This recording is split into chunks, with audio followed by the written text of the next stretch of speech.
So guys, today there is an update on our Revolver Carbine. I have seen all your emails with joy. You have responded a lot. Many interesting ideas have come up and we have thought about it and are continuing to work on it. The construction is one whole step further, and I want to demonstrate to you today how it continues. It is still about our revolver and we intend to construct a carbine using it.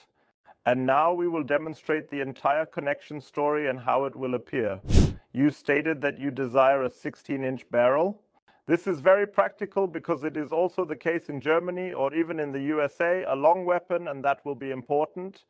So we went to that place, took one of our polygon runs and transformed it into a very thick bull barrel. In the front, we've attached a muzzle thread to enable the attachment of a flash suppressor, and the entire assembly is connected via the thread. Additionally, we've included our hexagonal counter story to facilitate the later attachment of an adapter piece, which allows for the accommodation of a tactical or AR forend. First, let's fasten the barrel and observe the visual appearance of the entire thing, and now our forend section is approaching. But you have seen correctly, there is simply a missing adapter piece where we can connect the whole thing. I have constructed that and initially printed the entire thing in 3D. The appearance of the parts is similar to this. This is the appearance of the connector. As you can see, the barrel goes through here and we have a hexagon at this location where the barrel is secured to prevent rotation. And later, after the components are assembled, when we securely attach our AR forend to the designated location.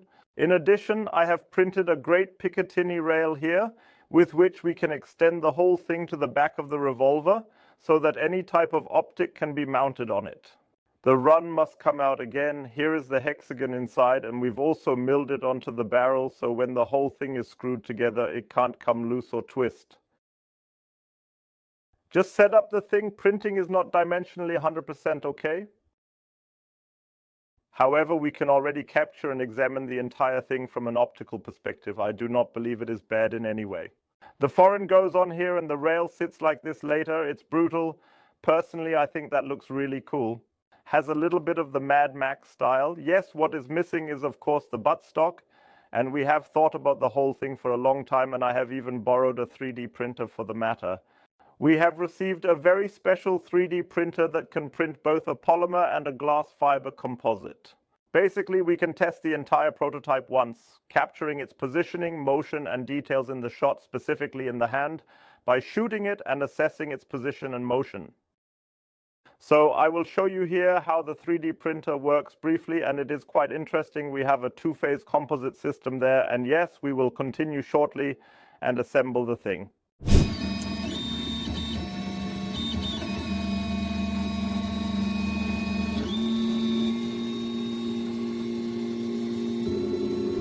This is how the finished result looks. It's the second attempt. The first attempt went completely wrong. That is just how it is. We initially printed the thing out of pure plastic and then it immediately fell apart.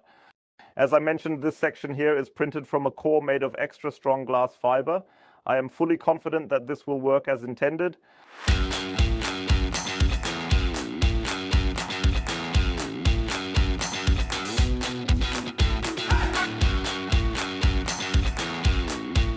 As you could see, we have added 2 more threads to the frame, and the idea behind it is to ultimately utilize the item with additional non-removable screws, so that legally it will truly be regarded as a long weapon later on, and not classified as a short weapon anymore, as it may have been previously.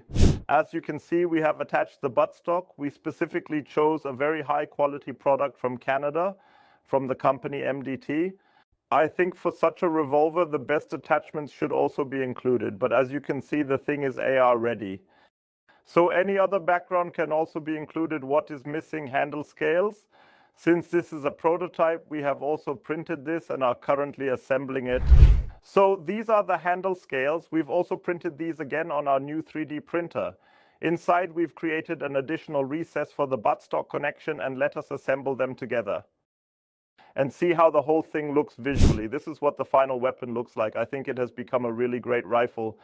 But what is still missing from the whole thing? Of course, you can attach a bunch of accessories here, and I think it's a good opportunity for you. Write in the comments, what would you grow here? We attach the things, take them to the shooting range, and in the next video we see how the thing performs. Therefore, stay tuned, subscribe to our channel, and I am looking forward to going shooting.